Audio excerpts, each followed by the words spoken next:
வணக்கம் வந்தனம் என் நமஸ்கார் welcome to NT tax. இன்றைக்கி நம்ம என்டி டாக்ஸில் நம்மளுடைய நேயர் ஒருத்தங்க ராஜாராம் அப்படிங்கிறவர் என்ன கேட்குறாருன்னா, காற்றுல பறக்கிறது, நினைத்த இடத்திற்கெல்லாம் வந்து சென்று வருவது அப்படின்னு சொல்லக்கூடிய அந்த வேலையெல்லாம் இருக்குல்ல, இந்த மாதிரி சக்திகள்லாம் இருக்குல்ல, அதெல்லாம் வந்து கிடைக்கிறதுக்கு ஏதாவது ஸ்பெசிஃபிக்காக மந்திரம் சொல்லணுமா, இல்லை சும்மா அப்படியே அமைதியாக உட்கார்ந்தாலே போதுமா அப்படிங்கிற மாதிரி ஒரு கேள்வி கேட்டிருக்காங்க. பாருங்கள், அமைதியாக உட்காருவது மூலமாக ஒரு காரியம் நடக்குமான்னு கேட்டால் இல்லை. அந்த அமைதியாக உட்கார்ந்ததனுடைய ஒரு விளைவாக சமாதி நிலைன்னு ஒன்று வாங்கிக்கும் பாருங்கள். அந்த இடத்திற்கு போகும்பொழுது மனதால் செய்யக்கூடிய ஒரு சில சித்துக்கள் அப்படிங்கிறது தானாகவே வாய்க்கும். அது செல்லக்கூடிய பாதையில் நமக்கு கிடைக்கக்கூடிய ஒரு சில பொக்கிஷம் போல். அது மேலே கவனம் வச்சுக்கிட்டு இருக்கக்கூடாது. பட் அந்த சமாதி நிலை, உடலையும் நான் என்ற தன்மையும் முழுக்க மறந்து அப்படியே பேசாமல் அமைதியாக உட்காந்துருப்போம். அந்த நிலை போகும்பொழுது மனதால் செய்யக்கூடிய சித்துக்கள் அப்படின்னு சொல்லக்கூடியது எல்லாமே வாய்க்கும். ஸோ நாம் இங்கேயும் இருப்போம், வேற ஒரு இடத்துலையும் இருக்க மாதிரி இருப்போம். அந்த ஃபிசிக்கலாக வந்து நம்மளை மெட்டீரியலைஸ் பண்ணிக்கலாம், சரிங்களா. ஆனால் அது ரொம்ப நேரத்துக்கு நிற்க வைக்க முடியாது. மனதினுடைய ஒரு வீரியத்தை கொண்டு செய்யக்கூடியது. குறுகிய காலத்திற்கு அந்த பலம் எந்த அளவுக்கு நம்மளுக்கு கை கொண்டு இருக்கோ அந்த மாதிரி காரியம் பண்ணலாம்.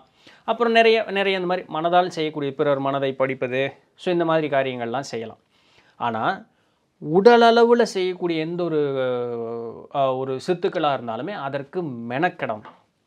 அதற்கு மந்திர முறைகள் பயன்படுத்தணும், எந்திர முறைகள் பயன்படுத்தணும். அதற்கப்புறம் இது ரெண்டையும் சேர்த்துனா தான் அதுக்கு பேர் தந்திர முறை அப்படிம்பாங்க. அதற்கப்புறம் தெய்வ வசியம். வசியம்னா அவங்கள பிடிச்சி கட்டி வைக்கிறது இல்லை. இன்றைக்கி இருக்கக்கூடிய மாந்திரிகவாதிகள் அவர்களை அழைச்சி அவர்கள் மூலமாக அந்த சித்துக்களை பெறுவது அப்படிங்கிறது. ஸோ இந்த மாதிரி நிறைய வேலைகள் செய்யணும். அதுக்கப்புறம் குளிகைகள் மூலமாக, அதற்கப்புறம் நிறைய இந்த மூலிகைகளை வந்து கற்ப மருந்துகளாக மாற்றி உட்கொள்ளும் பொழுது உடலில் ஒரு வகையான மாறுதல் ஏற்படும், ரசாயன மாறுதல் ஏற்படும். இதன் மூலமாக நமக்கு ஒரு சில சித்துக்கள் அப்படிங்கிறது வாய்க்கப்பெறும். ஸோ இது ஒரு நீண்ட ப்ராசஸ்ங்க. இதுக்கு நீங்கள் உங்களுடைய ஆயுட்காலத்தை அதிகப்படியாக நீட்டணுங்க. இதுக்கெல்லாம் நீங்கள் மெனக்கெடணுன்னா ஆயுட்காலத்தை நீட்டணுங்க.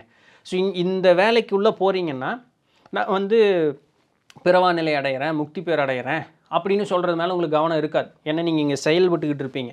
ஸோ இந்த வேலைக்கு எல்லாத்துக்கும் நீங்கள் மெனக்கெடணும். மெனக்கெட்டால் இது எல்லாமே உங்களால் இது பண்ண முடியும். ஏன்னா உடலால் செய்யக்கூடியது. என்ன தான் நீங்கள் உடலால் செஞ்சாலுமே இந்த உடல் வந்து காற்றுல தானாக மிதக்காது. நல்லா புரிஞ்சுக்கணும், காற்றுல தானாக மிதக்காது. அதுக்கு ஒரு சில சித்துக்களோ ஒரு சில மந்திர முறைகள்லாம் பயன்படுத்த அதுக்கு ரொம்ப கஷ்டப்படணும், மெனக்கெடணும். அவ்வளோ சீக்கிரம் அது நடக்காது. ஆனால் சித்தர்கள் செய்து காட்டினார்களே அப்படின்னு சொன்னால் அவங்க என்ன பண்ணியிருப்பாங்க, குளிகைகள் பயன்படுத்தியிருப்பாங்க. நாவுக்கு அடியில் வந்து அந்த குளிகையை அடக்கும் பொழுது நம்ம ககன மார்க்கம் அப்படின்னு சொல்லுவாங்க. காற்றுல வந்து இந்த உடல் வந்து லேசாயிரும், காற்றுல மிதக்கக்கூடிய அந்த ஒரு தன்மை அப்படிங்கிறது ஏற்படும்.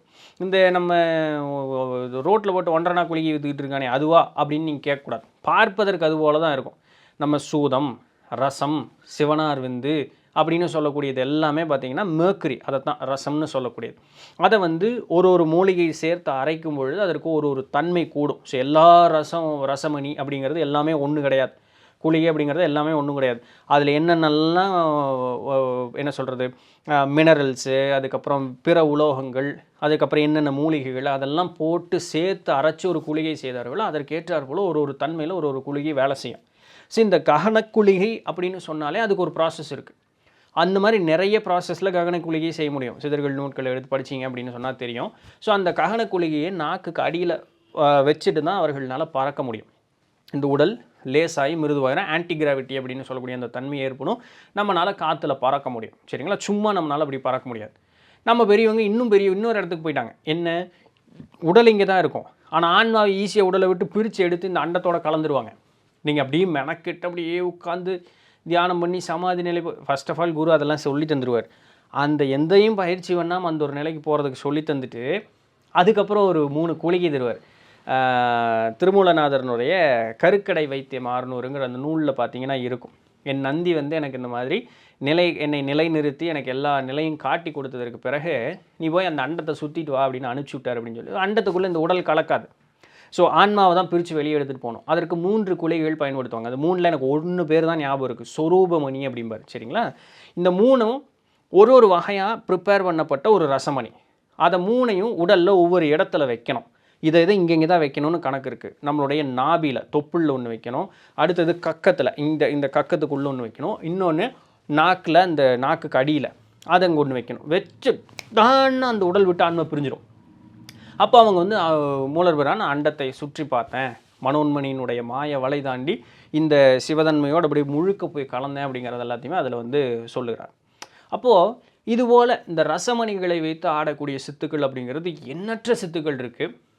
சித்தர்கள் வந்து இதற்கு கைதேர்ந்தவர்கள். அதுலேயும் வந்து பார்த்திங்கன்னா மூலர் வம்சம்தான் இதுக்கு அப்படின்னு சொல்லக்கூடிய அளவுக்கு மூலர் வம்சத்தினர் இந்த குளிகைகள் கொண்டு சித்தாடுறதுல வந்து அட்டிச்சிக்கவே முடியாது. There is no one compare to மூலர் வம்சம். அந்த அளவுக்கு மூலர் வம்சம் அந்த குளிகைகள் கொண்டு சித்தாடுவதில் பயங்கர வலிமை வாய்ந்தவர்கள். ஸோ போகநாதர் அவங்க எல்லாமே அந்த இதுக்கு கீழே வர்றவங்க தான்.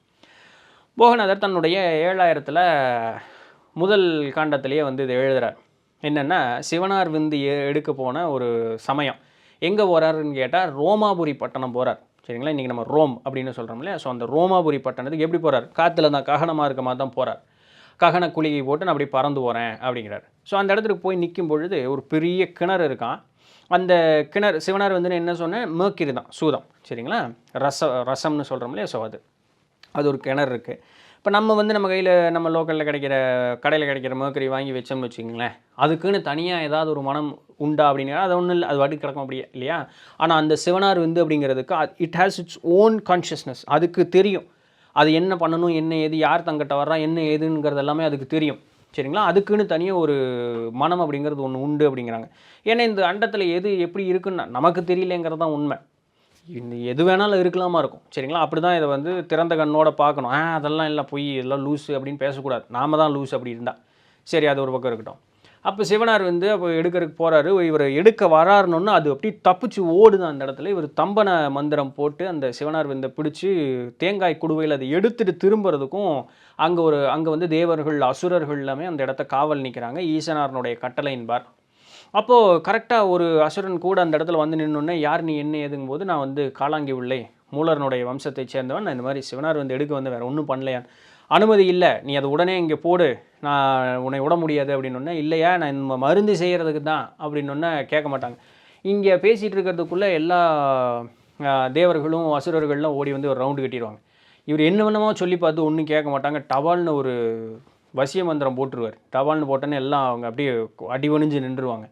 அப்போது அவங்க சொல்லுவாங்க, சாமி இந்த மாதிரி ஈசனுடைய ஆணை, நான் உனக்கு விட முடியாது, நீங்கள் பெரியவங்க தான், மூலர் வம்சம்தான், என்ன பண்ணுறேன்னா ஒன்றும் இல்லை, நான் மருந்து தான் செய்ய போகிறேன் அப்படின்னொன்னே, சரி நீங்கள் இப்படி சொல்கிறீங்க, பார்ப்போம், ஆனால் நீங்கள் முதல்ல மூலர் வம்சம்தான்னு முதல்ல எங்களுக்கு ப்ரூவ் பண்ணுங்க, அப்போ நாங்கள் அதுக்கப்புறம் விடலாம் வேண்டாங்கிறத நாங்கள் முடிவு பண்ணுறோம் அப்படின்னொன்னே, சரி என்ன பண்ணணும், என்னமோ பண்ணுங்க, ஆனால் எங்களுக்கு மூலர் வம்சம்னு இது பண்ணுங்க அப்படின்னு. சரி, மூலர் வம்சத்தில் குளிகையில் தான் நீங்கள் பெரிய ஆளுங்க, இந்த குளிகையை வச்சு ஏதாவது ஒன்று பண்ணிக்காமிங்க அப்படிம்பார். அவர் என்ன பண்ணுவார், ஒரு பெல்ட் மாதிரி, சும்மா சொல்கிற பெல்ட்டுன்னு வேட்டி தானே கட்டியிருப்பாங்க, ஒரு குளிகை எடுத்து அதில் இரும்பு சங்கிலி புனைச்சி, ரோமாபுரி பட்டணத்தை சுற்றி என்ன இருக்கும், எனக்கு தெரிஞ்சு இந்தியன் ஓஷன் இருக்குமா, பசிபிக் ஓஷன் இருக்குமா, சரி ஏதோ ஒன்று ஓஷன் இருக்குது, அந்த குளிகையில் வந்து இரும்பு சங்கிலியை பிணைச்சி அந்த குளிகை தூக்கி கடலுக்குள்ளே போடுவார். கடல் தண்ணி மொத்தம் வற்றி போயிடும். அந்த குளிகை கடல் தண்ணி பூரா உள்ளே வாங்கிடும். நொடி பொழுதில் கடல் தண்ணி பூரா உள்ளே வாங்கிடும். வெறுந்தரையாயிரம் அந்த இடம் கம்ப்ளீட்டாக. மீனெல்லாம் அப்படி இருக்கும். அவங்க பார்த்து பகிர்னாங்க, ஏங்க ஒரு தேங்காய் தொட்டியில் நீங்கள் எடுத்ததுக்கே எங்களை போட்டு தள்ளிடுவாங்க, நீங்கள் என்னங்க கடல் தண்ணியை பூரா வற்ற வச்சுட்டீங்க, திருப்பி கொண்டு வாங்க அப்படின்னா, சரி சரி பயப்படாதீங்கன்னு சொல்லி அதே குளிகையில் இரும்பு சங்கிலி இருக்கும்போது அதில் சணல் இதை சரடை கோத்து இப்படி தூக்கி போடு வருவாருங்க. அந்த தண்ணீரை பூரா கக்கிடும் வெளியே. இது குளிகையில் செய்யக்கூடிய ஒரு சித்து. சரிங்களா, போகநாதர் அந்த இடத்துல செஞ்சு காமிப்பார். சரி சரி நீங்கள் பெரிய ஆள் தான், சரி ஓகே நீங்கள் எடுத்துகிட்டு போங்க, நாங்கள் வேணால் சாமிகிட்ட சொல்லிக்கிறோம் அப்படின்ட்டு. அதில் ஒரு அசுரன் வந்து ஒரு முதல்ல தடுத்து நிறுத்துவார்ல, அவர் நிறுத்தினோடனே, இந்த மாதிரி நீங்கள் பெரிய ஆள் தானே, இதை எடுத்துகிட்டு போகிறீங்கள, எனக்கு ஒரு குழியை செஞ்சு கொண்டு வாங்க அப்படின்னோடனே, சரி கொண்டு வர்றேன் அப்படின்னு போயிடுவார். அப்புறம் ஒரு பெரிய கதை நடக்கும். பூனைக்கு 4 வேதம் ஓத கற்றுக் கொடுத்ததுன்னெல்லாம் அதில் வரும் நிறையா. சரிங்களா, அப்போது இதுபோல் குளிகைகள் வைத்து சித்த பெருமக்கள்னால் நிறைய சித்துக்கள் ஆட முடியும். சரிங்களா, இப்போது இதை நோக்கி போகும் பொழுது அப்படிங்கும் பொழுது நம்மளுடைய ஆயுட்காலம் நீண்டு இருக்கணும். முன்னவே பார்த்த மாதிரி ஆயுட்காலம் நீண்டு இருக்கணும். இந்த இடத்துக்கு போகும்பொழுது நம்ம பிரம்மதன்மையோட கலக்கிறது, பிறவா நெறி போகிறது, அது ஒரு பக்கம் ஓரத்தில் இருக்கட்டும்ப்பா, நம்மளே இந்த இடத்துல எல்லாம் கொஞ்சம் இந்த சித்துக்கள் ஆடி பார்க்கணும், இந்த விஷயத்துலலாம் கவனம் இருக்குது இல்லையா. அப்போ இதுக்கு என்ன பண்ணுவோம் அப்படின்னு பார்த்தம்போது உங்களுடைய ஆயுட்காலம் நீளணும். இந்த ஆயுட்காலத்தை எப்படி நீட்டுவது? அப்போ அதற்கு கற்ப மருந்துகள் அப்படின்னு ஒரு சிலது இருந்தது. இந்த கற்ப மருந்துகள் மூலமாகவும் நமக்கு சித்துக்கள் அப்படிங்கிறது வாய்க்கும். அப்போ இந்த கற்ப மருந்துகள் என்ன, சராசரியாக போகநாதர் சொல்கிறாரு, ஓமம் இருக்குல்ல, ஓமம் வீட்டில் இருக்குல்ல ஓமம், அந்த ஓமத்தை கற்ப மருந்தாக்கி உண்டு நான் 3 யுகம் வாழ்ந்தேன் அப்படிங்கிறார். 3 யுகம் வாழ்ந்தேன் அப்படிங்கிறார். ஓமத்தை கற்பமாக்கி உண்டு. அப்போ உடனே நமக்கு உடனே இங்கே பிளிங்னு அந்த லைட் எரியும் கண்டிப்பாக, இல்லையா? நாமும் அந்த மாதிரி செய்யலாமா? நூட்களில் குறிப்பு இருக்கா? குறிப்பு இருக்குது. செய்யலாமா? செய்யலாம். நாமும் 3 யுகம் வாழலாமா? செத்து போயிடுவோம். வாழ முடியாது. ஏன்னா அந்த உடலை வந்து பக்குவப்படுத்துறதுக்கு உண்டான வழிமுறைகளும் அந்த இடத்துல சொல்லியிருக்காங்க. ஆனால் அதை நம்மளால் பின்பற்ற முடியாது. அதற்கு நல்ல ஒரு தெளிந்த ஒரு குரு அப்படிங்கிறது நமக்கு தேவைப்படுறார். அப்படி இல்லைன்னா மாட்டிக்குவோம். சரிங்களா? ஸோ அதனால் இது அறிவு சேர்த்திக்கிறதுக்கு தெரிஞ்சுக்கலாம், பயிற்சி பண்ணுறதுக்கு ஆகாது. உங்களுக்கு அவ்வளோ வேணும்னா யாராவது சித்தரை மனசில் நினச்சி தியானம் பண்ணுங்கள். அவர் வந்தார்னா உங்களுக்கு சொல்லி தந்தார்னா சந்தோஷம். சரிங்களா? அது வரைக்கும் அறிவை மட்டும் வளர்த்திக்கலாம், மித்தபடி பயிற்சிக்கெல்லாம் போக முடியும். ஸோ இந்த மாதிரி உடலுடைய ஆயுட்காலத்தை நீட்டிக்கும் பொழுது இது போல் இருக்கக்கூடிய நிறைய விஷயங்கள் செய்துக்கலாம். சித்துக்கள் ஆடலாம். கடைசியாக என்னாகும்? போகநாதனுடைய அதே 6ஆம் காண்டத்தில் தான் நினைக்கிறேன், 5 இல்லை 6, இது 2ல் ஏதோ ஒன்று. அதில் பார்த்தீங்கன்னா எல்லா சித்தர்களை பற்றியும் கொடுக்குறாரு. அத்தனை சித்தர்களுமே என்ன சொல்லியிருப்பாங்கன்னா, பல கோடி யுகம் இந்த இடத்துல வாழ்ந்துட்டேன், இதுக்கு மேலே இங்கே பார்க்க வேண்டியதெல்லாம் பார்த்துட்டேன், கற்றுக்க வேண்டியதெல்லாம் கற்றுக்கிட்டேன், எண்ணற்ற சித்துக்கள் ஆடிட்டேன், எல்லாம் ஓகே, போர் அடிக்குது, இது ஒன்றும் இல்லைன்னு நான் புரிஞ்சுக்கினேன். அதனால் இந்த உடலை இந்த பஞ்சபூதத்தோடு கலந்துட்டு நான் அண்டத்தோட கலக்க போகிறேன்ட்டு கிளம்பிடுவாங்க. ஸோ எண்டு ப்ராடக்ட் அதுதான். அப்போ இத்தனையும் பண்ணிவிட்டு நம்ம எண்டு ப்ராடக்ட்டுக்கு போகிறதுக்கு எடுத்தோன்னே எண்டு ப்ராடக்ட் போயிடலாம்ல?